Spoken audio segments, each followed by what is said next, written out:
dollar. Dirt and money, no soul. Had to go and get it, ain't no time to kick it. Got a stack of flip for my foes. Dollar. Please tell me you can hear me. Don't turn your back and don't neglect me. Just let me know if you need me. Dollar. Let me watch out for my partners. Keep my money long, get my team strong. Let me run away from my problems. Yup, what's good, original crew? Ooh. Oh. It's your boy DJ New Kid, girl. Sierra Nicole. We're back on the channel with another Kid and C original.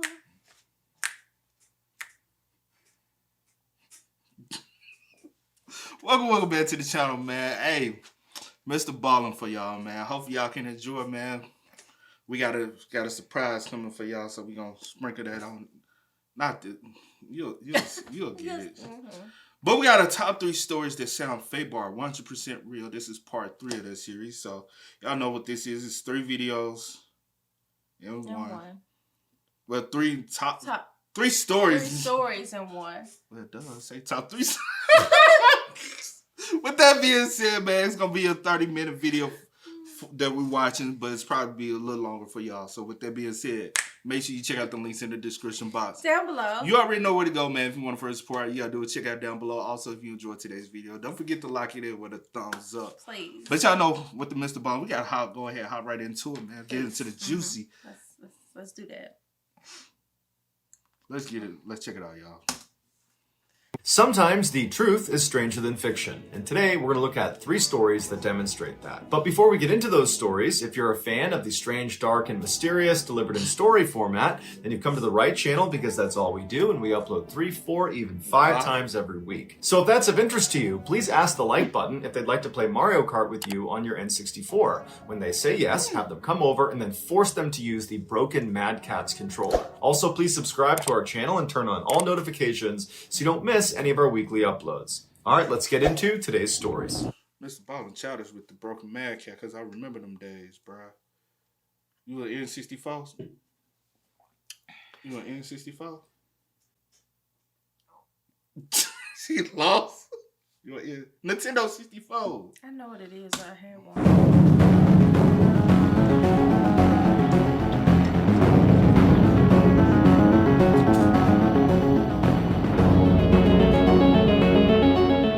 In October of 2002, Mark and his wife Kathy were on their way to a baby shower in Baltimore, Maryland that was being held for them by Kathy's family. It would be a 7-hour drive from their home in Ohio, so Mark and Kathy tried to get out the door as early as possible, but one thing led to another and they got a pretty late start. By midnight, they were only about an hour away from their final destination, but they both desperately needed a bathroom break. And so they pulled into a rest stop in Frederick County, Maryland, which is about an hour outside of Washington, D.C. The rest area parking lot was completely vacant except for one car, which was a dark blue late model 4-door sedan that was parked head-in right in front of the bathroom. Mark and Kathy pulled into a spot that was a few over from the sedan. They got out, they walked up to the restroom. Mark was done first, so he waited outside of the women's restroom for his wife. As he waited, he turned around to face the sedan that initially, when he first pulled in the lot, he believed was empty. But now, as he's looking at it, he can clearly see there are 2 people in the front 2 seats. A middle-aged man who's sitting behind the steering wheel looking directly at Mark,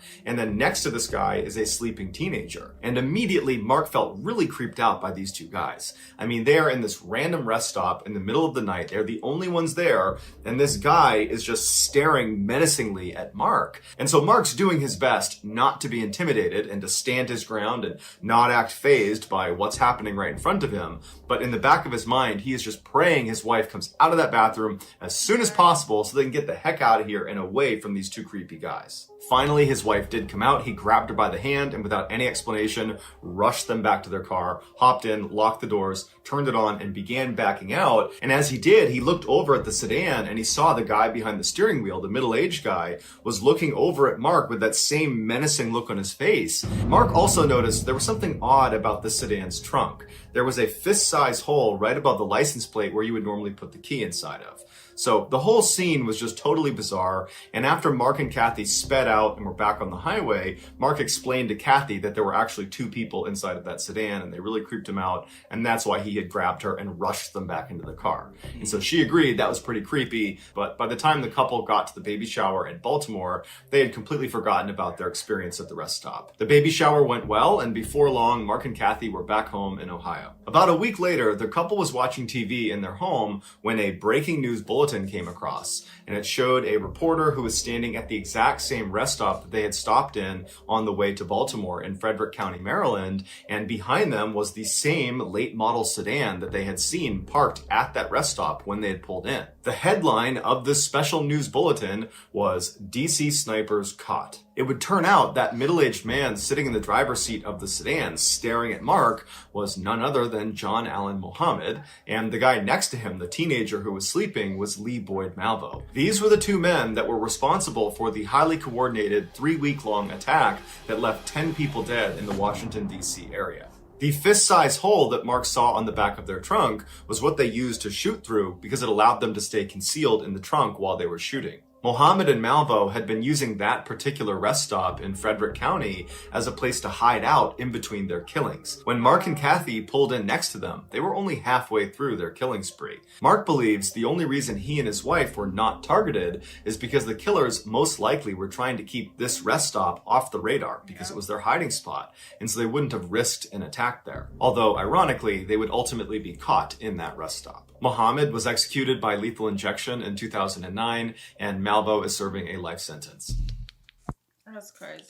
That would scare anyone to the point where I'm like, you know what I'm saying? You And just it's like midnight. It's like, bruh, that could have went totally different. Like, and after you find out like the information on why, like how they did their killings and what they were doing and how like they were really trying to stage it and hide it because his intended target was his ex. Yeah. Well, supposedly. yeah. Supposedly not 100% information. I don't know if it's 100% true or not, but supposedly his target was his ex-wife. Yeah. And he wanted to take her out, but he wanted to make it look random and not that, like that whole situation, the whole, because I've looked into that a lot.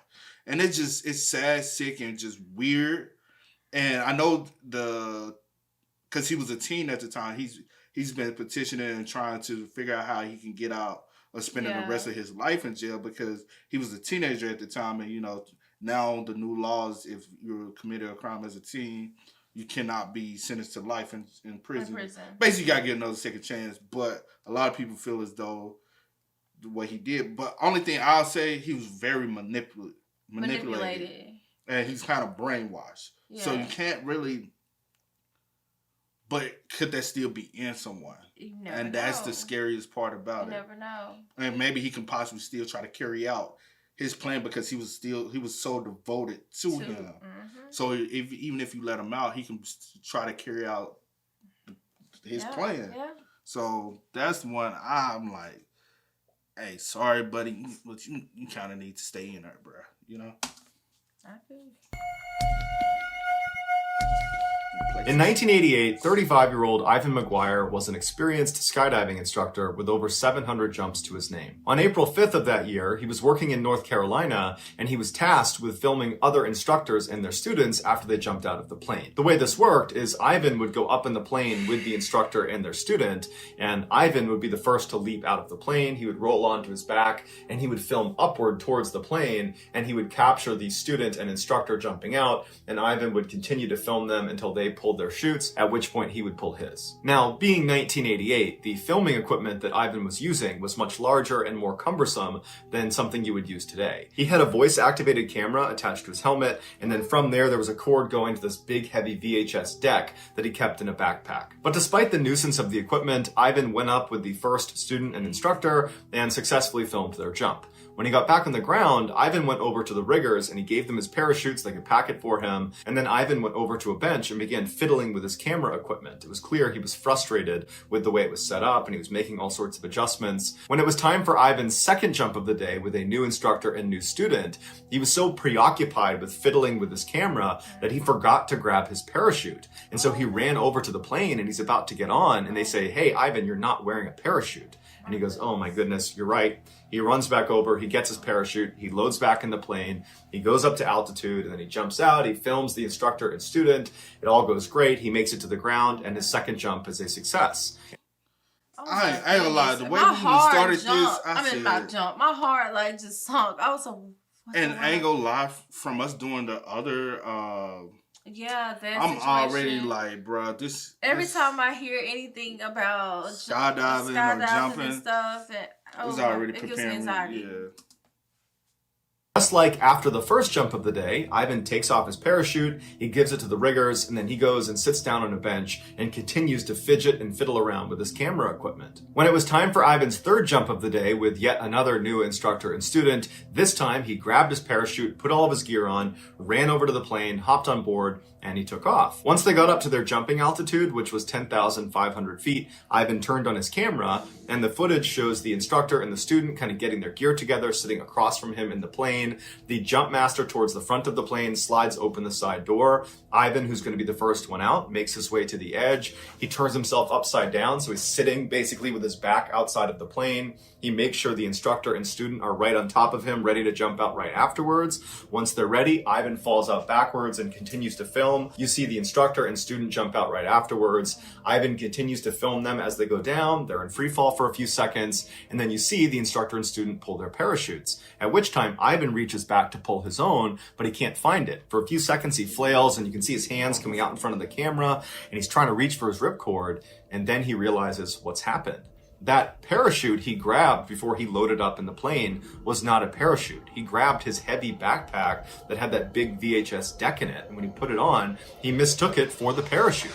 And so now, falling at terminal velocity with no way to stop himself, he begins yelling out, "Oh no! Oh God, no!" And he keeps reaching back as if he's just going to find this cord, but there's nothing there. And after a few agonizing seconds, you see the ground getting closer and closer and closer, and then it cuts out. Ivan's body was later found about 1.5 miles outside of the drop zone in the woods. His camera and videotape were severely damaged, but they were able to splice it together, and that's why we know what happened in his final moments. An investigation into his death showed the pilot made the same mistake Ivan did. When he saw Ivan with that backpack on, he assumed it was a parachute. And so ultimately, Ivan's death was ruled an accident. Fair warning, if you look into this case, you will almost certainly come across the actual footage of Ivan's final jump. Like, damn, we already on number one?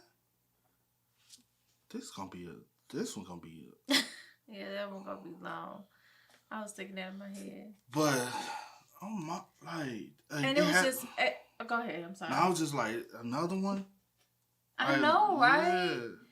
Well, what the other one, was it a malfunction? It was a parachute malfunction. It was a malfunction, but this one, he was just so frustrated with his camera. He was just so distracted that he, wasn't fully there. Yeah. You know what I'm saying? And it was just like, and it definitely was. It was an accident that caused him. Why can't it be like, instead of him being like in charge of his own, because he's the film guy. Yeah. Like, he's already having to worry about this bulky backpack full of film gear.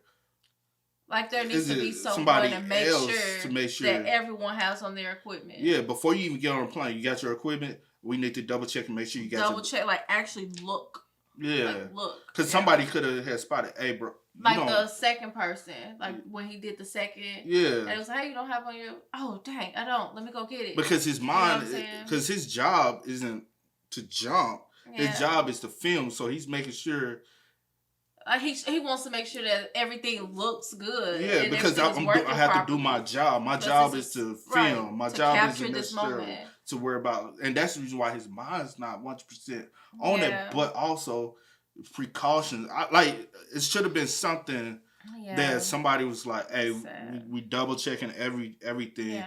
Making sure, maybe now they have it. Right. And then although, because he mentioned that the pilot or whatever thought as well that the backpack, it definitely, I don't know if they have someone now that does that, I don't know. And the whole time in my head, I'm thinking, is it a way he could have flagged the people that he's filming to like kind of dive towards me. Well, they had already dropped their parachute, so they couldn't even speed up to even come catch him. Because in my head, I'm thinking, is it a way he could have sped up, grab him, and they all could have came down on that one parachute? Yeah. But they had already dropped their parachute, so they couldn't even, because he's still gonna be free falling. Yeah. They got something holding them. You know, that's sad. It's very sad, man. In 1980, Bobby Shafran was on his way up to Sullivan County Community College, which is 2 hours outside of New York City, to begin his freshman year. Even though he was from the area, he didn't know anybody that was going to this particular school, and so he was pretty nervous about it. Plus, he wasn't that popular in high school, and he had a hard time making friends. When he pulled into a parking spot at the school, he saw a sea of people getting out of their parents' cars and carrying boxes up to their dorm rooms. And so he took a deep breath, hopped out of his car, grabbed his backpack, and began walking across the lawn towards the dorm building. On his walk over, Bobby was surprised when he felt like all these random strangers on the lawn were looking at him like they knew him. And a couple people yelled out to him and said, "Hey, it's good to have you back here." And one girl actually ran up to him and kissed him on the cheek and said, "Oh my gosh, I'm so happy you're back." And Bobby said, "I think you got the wrong person. I don't know you." And she laughed and she just ran away. And so Bobby's totally bewildered by this because he doesn't know anybody, but everybody seems to know him. And so he walks up the steps and he goes inside the dorm building. And as he's walking down the hall, people are high-fiving him and patting him on the back. And then right as he's about to turn the corner towards his actual dorm room, someone down the hall behind him yells out, "Hey, Eddie, what's going on, man?" And Bobby knew whoever it was yelling at him. Because this whole situation had been so weird, he felt like this had to be a case of mistaken identity. And so Bobby turned around and he saw at the other end of the hall another student who he didn't know, clearly waving at him and yelling out, "Hey, Eddie, come here. What's going on, man?" And so Bobby walks up to him and says, "Hey, I'm not Eddie. I don't know what's going on, but everybody thinks I'm somebody that I'm not, but I'm not Eddie. Who's Eddie?" And the guy said, "Yeah, okay, Eddie, it's good to have you back here, man," and then walked off. And so Bobby's like, what is going on here? And so Bobby turns and he goes back up to his dorm room and he goes inside and he just shuts the door. And he's thinking, I just want to be left alone for a second because this is not right. This is not how a freshman who doesn't know anyone gets welcomed at any school or any place in the world. This is totally unusual. And just a couple of minutes after being inside of his dorm room, he hears a knock on the door. And Bobby's like, oh great, who is it now? Who is it that thinks I'm someone I'm not? So he opens the door and there's another student who he doesn't know who's standing there. And this guy, his face just drains of color and he starts shaking when he sees Bobby. And they're both looking at each other like, what's going on here? And the student says to Bobby, "Were you adopted?" And Bobby said, "Yeah." And then the student said, "Is your birthday July 12th? And Bobby said, "Yeah." And so the student goes, "Okay, my name is Michael and I am best friends with a guy named Eddie Galland and you are his clone. You have got to be his identical twin." At this point, to Bobby, this almost made sense, but it was so crazy to imagine having some identical twin he didn't know about. And so Bobby asked Michael if he could go meet Eddie, because he's got to be a student here. And Michael said, well, actually, Eddie decided not to come back to school this year, which is probably why everyone you talked to was so excited to see you, because they love Eddie, and they thought you were him, and so they're psyched to have you back. After talking for a couple of minutes, Michael tells Bobby that they have to go call Eddie, and they have to set up a meeting so that Bobby can meet Eddie and vice versa. And so Michael and Bobby run outside to a payphone booth. They hop inside, they're crammed in there, and they dial up Eddie. And as soon as Eddie answers, Bobby grabs the phone and just says, "Hey Eddie, my name's Bobby, and everybody thinks I'm you." And then Eddie says, "Yeah, I've been getting a lot of calls about that too." And Bobby would later say that when he first heard Eddie's voice, he said it sounded like his own voice coming through the phone. And so ultimately, Eddie invited Bobby and Michael to come to his house so that Eddie and Bobby could see if it really was true that they were twins. And so Michael and Bobby hopped in Bobby's car and they sped 2 hours to Eddie's house. And when they got there, it was the middle of the night, and Eddie's house is the only house in this quiet suburb that has all the lights on. And so Michael and Bobby walk up the path towards the front door of Eddie's house, and right as Bobby is about to knock on the door, it flies open, and standing in front of Bobby is his exact clone. It's Eddie. And Eddie's looking back at Bobby, and he can't believe what he's looking at. They are definitely identical twins. I was thinking this going to turn into a whole different... Because I'm like, middle of the night, it's midnight, you're a freshman. You're a freshman. You going with some people you don't know. Never do that. Like, you know what I'm saying? Well, yeah, definitely don't. But I feel like some people be so safe because it's like we all here together. We all like... Nah. But people think like that. At college, bro, you never... But this... The only thing I'm like, did y'all start school opposite time? Because if y'all are identical twins, y'all have the same birthday, same birth year. Why is one a freshman and the other one not? Well, you don't. Yeah, one could have possibly failed a grade or something. Either that or started at a different time, or how school. Different school systems are different. Yeah, you're right. So, right. Because at first they kind of was like, so that don't really mean nothing. Yeah, you're right. But do you think, like, in situations like this, like, no, they could actually be identical twins and like. No, I'm about to say in situations like this, since they were both adopted, do you think that it's good that, or do you think that maybe, like, well, I guess not. Well, I don't know. Get out what you're trying to say. Well, no, I'm trying to say, like, do you think it's good that, like, even though he went to this family and they went to that family, like, that siblings should know each other, even though the biological parents don't have to be involved, of course, because they, gave them up for adoption or whatever the case may be. Basically, I believe they should. Yeah. Because at the end of the day, somebody you can, even though y'all might not be in the same household, y'all still sharing some type of connection. Yeah. That's like you grew up and you never knew who your brother and sister, right? Mm-hmm. Like, you never knew the fact that you had a brother and sister, and all of a sudden now you got a brother and sister. Because, like, thing is, I have two sisters, right? Yeah. Never grew up with. But I feel like I'm missing something because I didn't grow up with them too. Even though I know about them, it still would have been dope to have grown up and actually had some type of relationship. You don't have that experience. I don't have that experience with siblings, but I have the experience. But not with, like... But I'm saying it's different when you have, like, your bloodline is, like, we are brothers and sisters, but I don't know nothing about... Like, legit, I have a sister, she can walk past me right now, and I wouldn't even know she was her. But I've met her a few times in life, but I haven't met her enough to be... Even my nephew. Yeah. If my nephew walked right past me right now, I wouldn't even know that's my nephew. And it's sad. It is sad. It's definitely sad. That's when I'm like, you should still know. You should still, definitely, yeah. Both immediately saw that. Michael would say after Bobby and Eddie just stared at each other for about a minute, they just started laughing. It was like they were total strangers, but at the same time, they had this connection immediately. They knew they were related, and they were laughing, and they hugged, and they just stared at each other.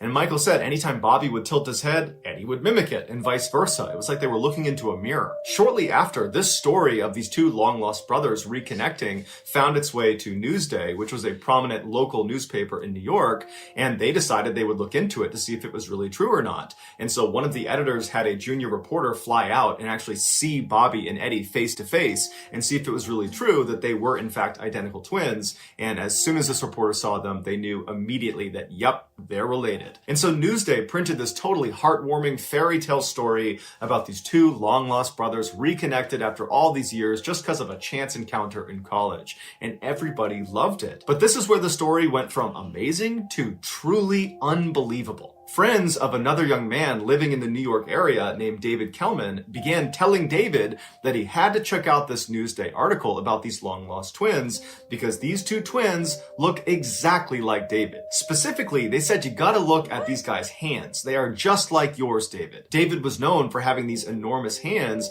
and a lot of the pictures of Bobby and Eddie in the news showed their hands, and they too were enormous. And so David finally picked up a newspaper and looked at a picture of Bobby and Eddie, and sure enough, he was shocked. They looked exactly like him. And then when he read the article, it showed their birthday was July 12th, the same as his. And they were born at the same hospital he was born at. And so he's thinking, these are too many coincidences. They have to be my brothers. And so David called Eddie's home phone number, and Eddie's mother picked up, and she asked who was calling. And David said, "Hi, my name is David Kelman. I was born July 12th, 1961, and I'm looking at a newspaper article of two identical twins that look just like me, and one of them is your son. I think I'm the missing third twin." After hearing this, Eddie's mom apparently dropped the phone and yelled out, "They're coming out of the woodwork." So Eddie and Bobby went to David's house, and as soon as they walked in and saw David, they knew right away he was one of them. He was the third twin.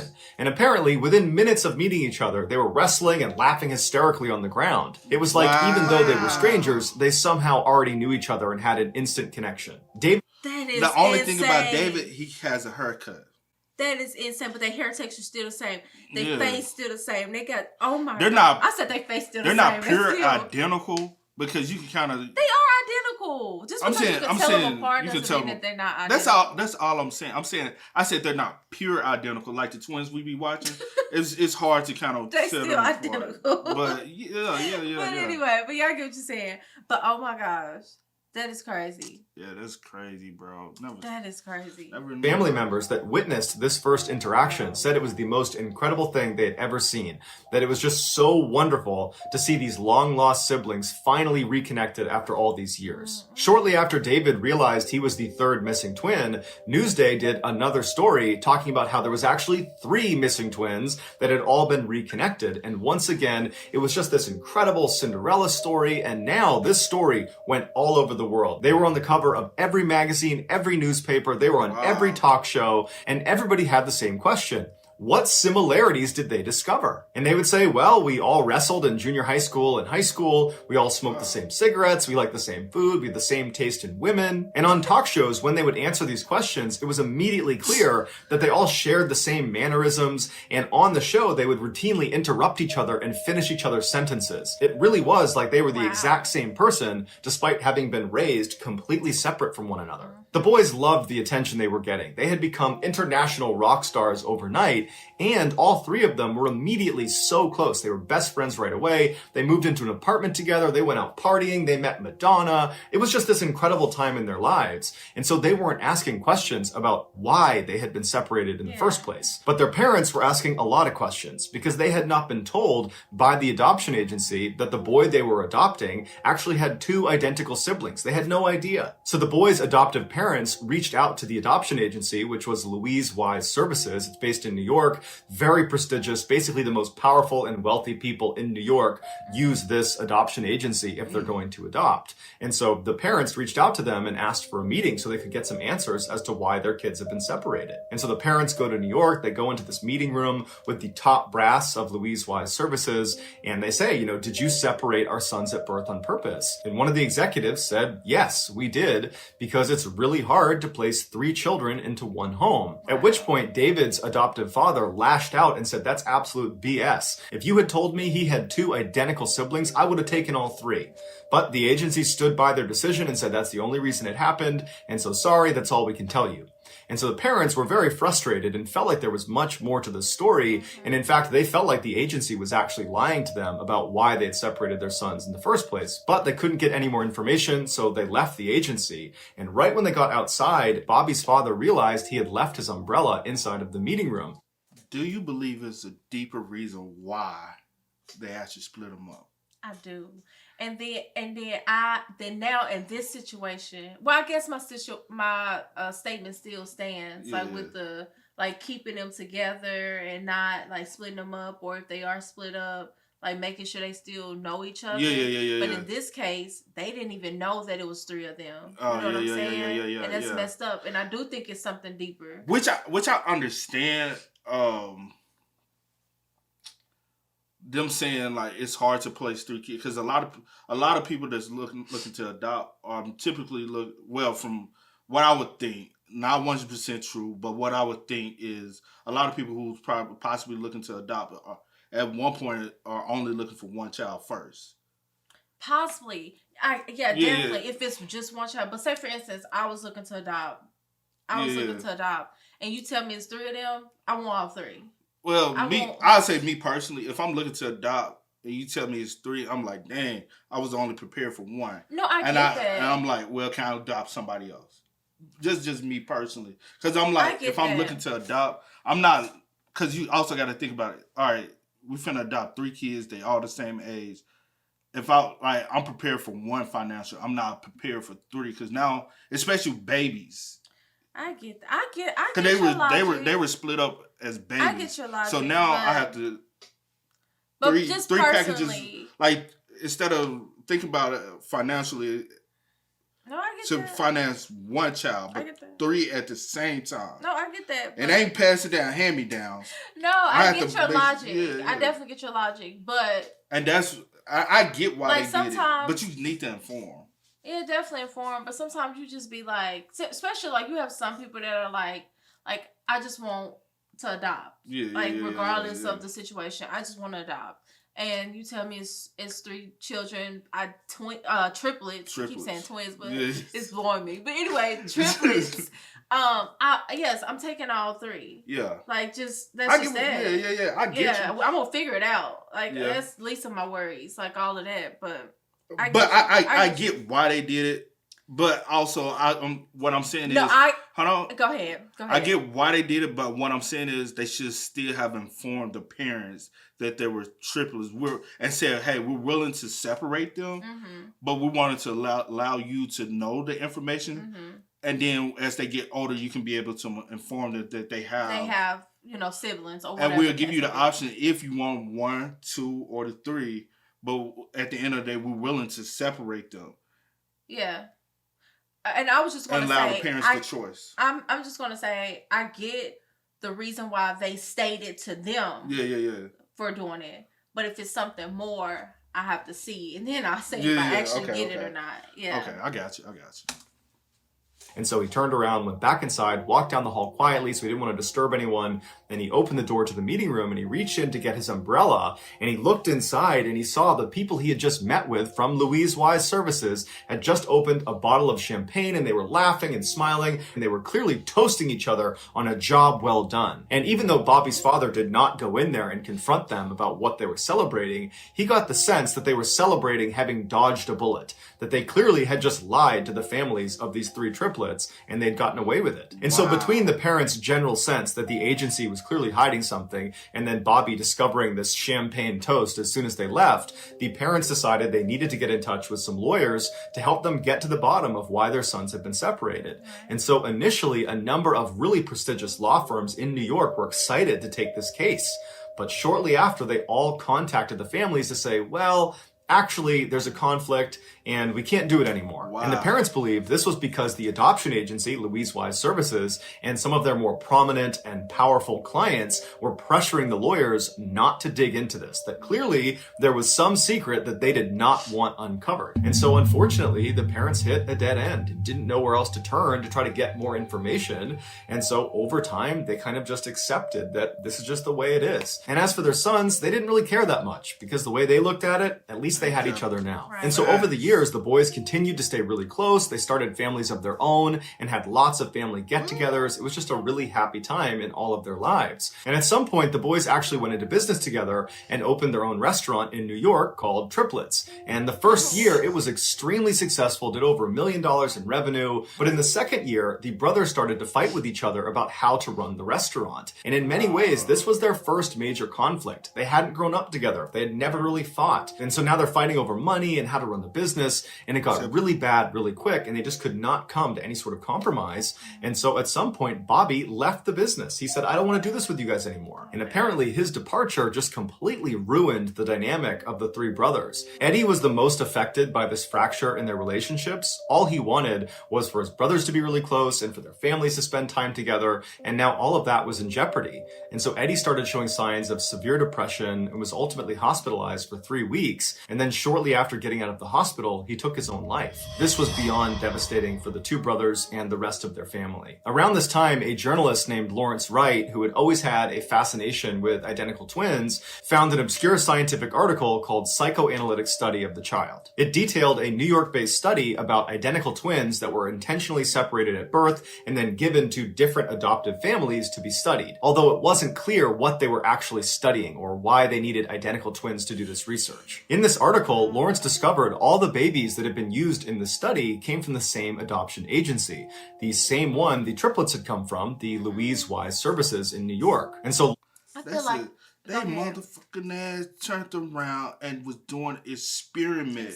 And I feel like I've heard something psychological like or social. Is it social? Yeah. Y'all use their whole. You playing with people's lives. Basically. That's the reason why. That is crazy. That's the reason why y'all split them up. That's the reason. And then y'all hid the fact. That's the reason. Because that's a big lawsuit. You can't tell nobody that. So no, I don't agree. Like I said, I don't agree with the reasoning for doing. I never agreed with it. I said for what they told those parents. Yeah, but then I definitely feel like it was something bigger, and I feel like I've heard like not this story, but just situations like a situation like this before, like where they do that and like do experiments and stuff and try to see like how because they had an emotional attachment that even before. That's so sad. Twins, triplets, whatever, quadruplets, they have already an emotional bond inside of the womb. And that's why when they connected, it was just instantly. And that's what also led to his death. Yeah, it's because it's that such bond a strong, is broken now. Like the connection is cut off. Something is cut off. And that's so sad. To be honest, if y'all had allowed them to be together, they would have already built an emotional bond, and they would have also built a way to how to communicate, work through arguments, work through things. And hey, you know what I'm saying? He just Bobby needs his time. Eventually, Eddie would have been you develop those skills as a child. Yeah, most definitely. How to argue with your siblings. How to make up, how to mend things. Yeah, most but with them growing up separately, they already know how to live life without you. Mm-hmm. I don't have, even though I have this bond with y'all, I don't have to be with y'all because I know life without y'all. Mm-hmm. But once, y'all some fucked up individuals to even be playing with kids. Babies that don't have a choice. Most definitely. Sickos, man. Called Bobby and told him that based on this article, it seems like he and his brothers were used in a scientific study. Bobby and David were totally furious. They felt like they'd been treated like lab rats. They also wondered if their being separated at birth had a negative impact on their mental health, and that might have contributed to Eddie's depression and untimely death. Lawrence wound up writing an article about this twin study he had discovered, and after he published it, another set of twins found out they had been a part of the study and discovered themselves. These two women were also struggling with depression, furthering the idea that the study could have led to irreparable harm to their subjects' mental well-being. At this point, David and Robbie did not expect anybody to be held accountable for this study. Instead, they just hoped to find out why it was done and what they were testing for and what the results were. And so they began working with Lawrence to try to get those answers. They contacted Louise Wise Services, who did admit that yes, actually this was part of a study, but they didn't give any information about what the results were or why they did it. And so they did some digging and they discovered the guy in charge of the actual scientific study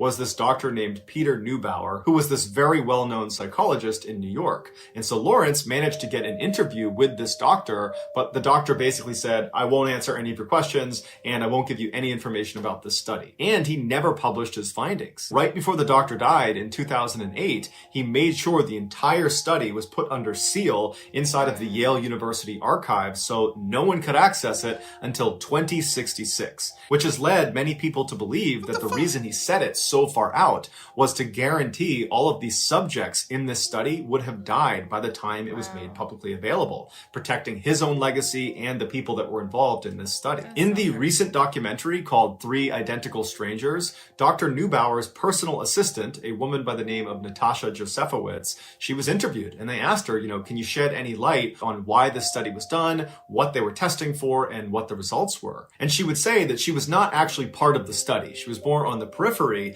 but she was privy to what they were doing. And she said the point of the study was to finally put to bed whether it was nature or nurture that made the person who they ultimately become. Basically, are your surroundings the thing that ultimately makes you who you become? Or is it just your genetic makeup, that you're predestined to become a particular person independent of how you were raised? And she said the results were incredible, that basically it has nothing to do with nurture. It's all about your genetic makeup, that we unconsciously trend towards specific behaviors and decisions, but we believe it's free will. We believe we're choosing to do certain things, but in reality, it's basically predetermined. And specifically in the triplets case, Bobby was intentionally placed into a more affluent household where his father was a doctor and his mother was a lawyer. And so they were very well educated, and that was his upbringing. Eddie was placed into a more middle-class family with his father being a teacher and his mom being a stay-at-home mother. And David was put into a low-income household where they were all immigrants, English was a second language, and they just had this very small shop that they owned. And Natasha said this study demonstrated that despite these boys being put into different socioeconomic levels, it had almost no impact on who they ultimately became. She said she doesn't know why the study wasn't published, but she hopes someday it will be. Also, in this documentary, a doctor named Lawrence Perlman, who was actually one of the researchers in the study that would actually make house visits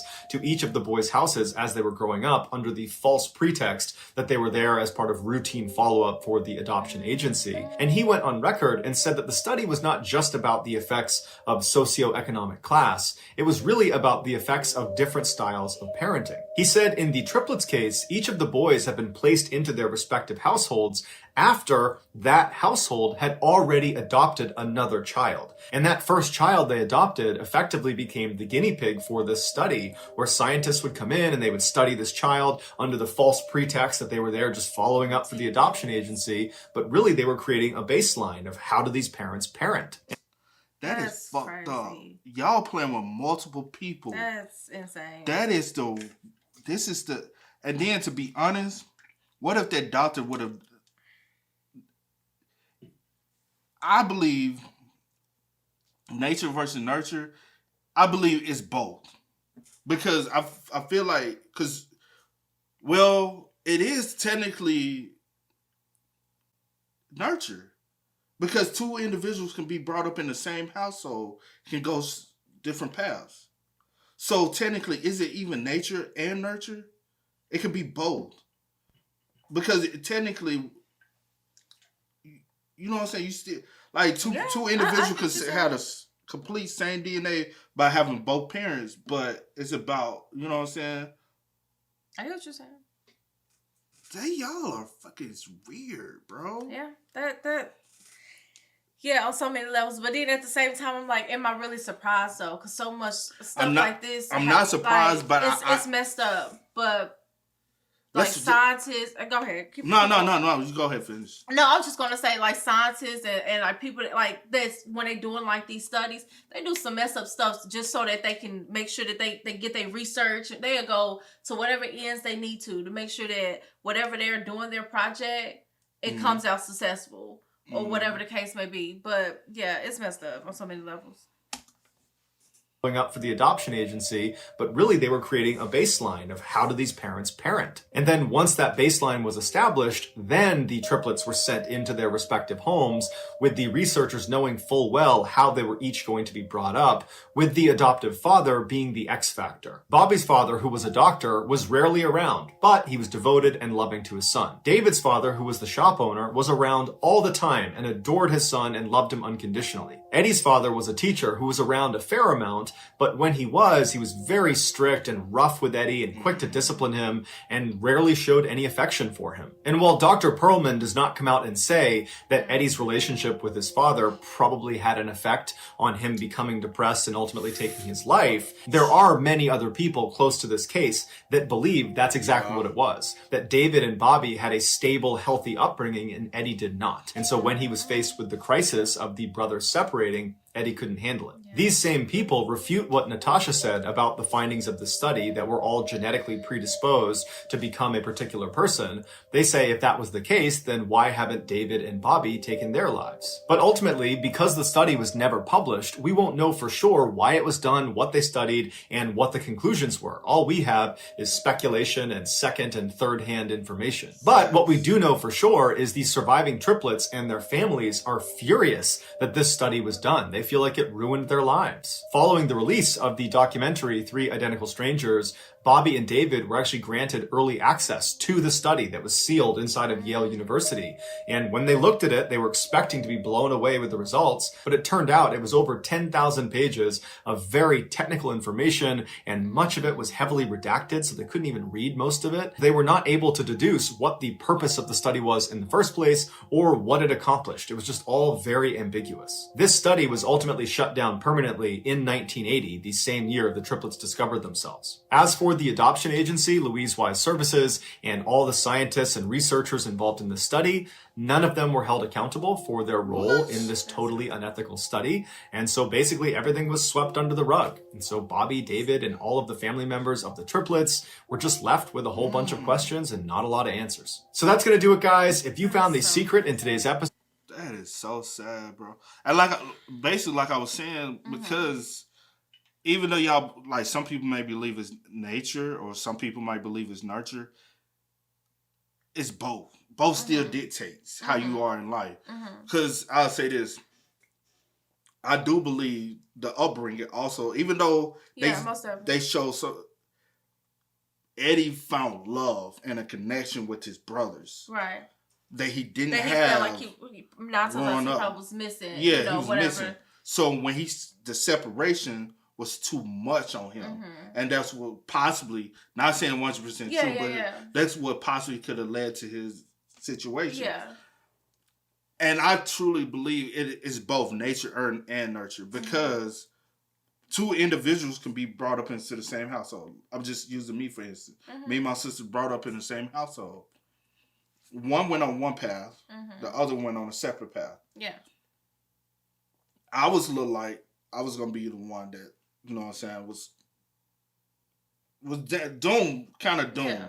My sister, A student, A and B student. Yeah. Excelled at everything. Yeah. She was like the glory one growing up. Me, I was looked at the trouble one. Yeah. Like, it was to the point where even when I graduated high school, everyone was surprised.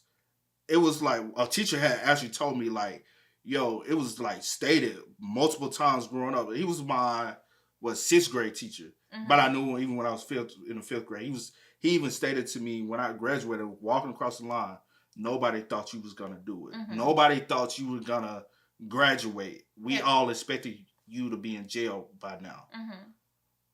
But even when I graduated, I decided to take a different path in life. My sister decided to take a different path. And now, me thinking I would be the one still in my hometown. Yeah. And not have went to college. That was my sister. I even had this conversation with my sister. I was like, when I went off to school, I said, the life I'm living now, this is your life. The life you're living, that's my life. Some kind of way, the path cross. I don't know why it happened. I don't know where it happened. But I told her, I said, the life I'm living, this the life I always envisioned for you. Yeah. The success I'm having, I always envisioned it. I wasn't even supposed, like, GPA wise, like, everything I'm not supposed to be in the position I'm in. Right. That's the reason why I believe nature and nurture both have an impact of where you are in life. Neither one of them dictates anything. I believe both of them helps where you become. Yeah. You know what I'm saying? I get what you're saying. Because people are so, it's about, no, it's about both. Yeah. Both houses have a heavy influence. Yeah. And like I always say, your surroundings do dictate how you look at life. Your surroundings, no matter what, you have it in you, and that creates your mindset. Yeah. But also the people around you, or what you surround yourself with, also dictates how you work towards things. Because if you only surround yourself with negative, you in return become negative. But if you also only surround yourself with positive, you start seeing positivity. You start seeing the positive light. And that's the reason why like the way I move, the way I always say, I'd rather be in a rich neighborhood but be the brokest, because eventually I want to become rich. That's the reason why I always say, if you surround yourself around millionaires, you'll eventually become a millionaire. It's because you are now heavily influenced about what's around you. But if you're a millionaire around everyone who's struggling, they're gonna pull you down to become part of the struggle. But you do have those rare situations where you may be surrounded by negativity, but like you said, it's in you. You want more for yourself, so you don't let that necessarily dictate your entire life. And so now you have to pull yourself out and go and surround yourself around. Not saying you can be stuck, but you have to have it as far as nurture. Nurture to be able to see out, because your nature is determining you to stay here. Because nature, as far as why it's been stuck. But this is a fucked up situation, Most though. definitely. It definitely is. Because we are not brought on this earth to be guinea pigs. We're not brought on this earth to be experiments. Like, that's not what we're here to do. And the fact that y'all grown, individual, rich, feels as though y'all can play with people's lives, multiple people's lives, and just pay off people. But at the end of the day, that's the world we live in. Yeah, people still to this day do some of the most shadiest things, but because they're billionaires, are able to pay off, sweep things up under the rug, and keep people quiet, don't say nothing, and live their life. And while we, it's sad, bro. It's definitely sad. But hey, don't let your nature determine how you. Oh, okay.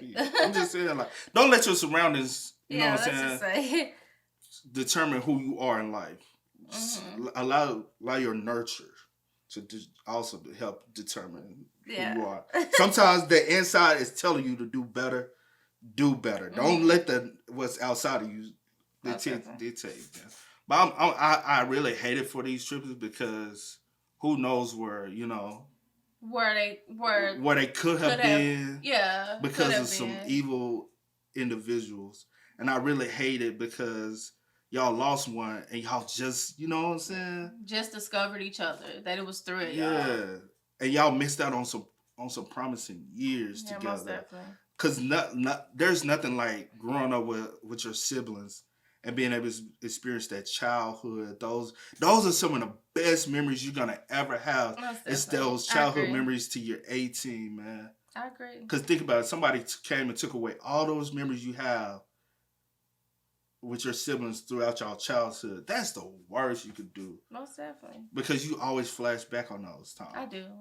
Everybody does. Yeah. Hey, man, but with that being said, y'all spam us up. Let us know y'all thoughts and opinions in the comment section down below. The first story we already knew about. Yeah, second story, too sad. This one was it's overboard, man. Yeah, most definitely. But as always, man, y'all know how it go. I do go by the name DJ Who Kid This Is. We are, y'all. Go and get it, ain't no time to kick it. Got a stack of flip for my foes. Dollar. Please tell me you can hear me. Don't turn your back and don't neglect me. Just let me know if you need me. Dollar.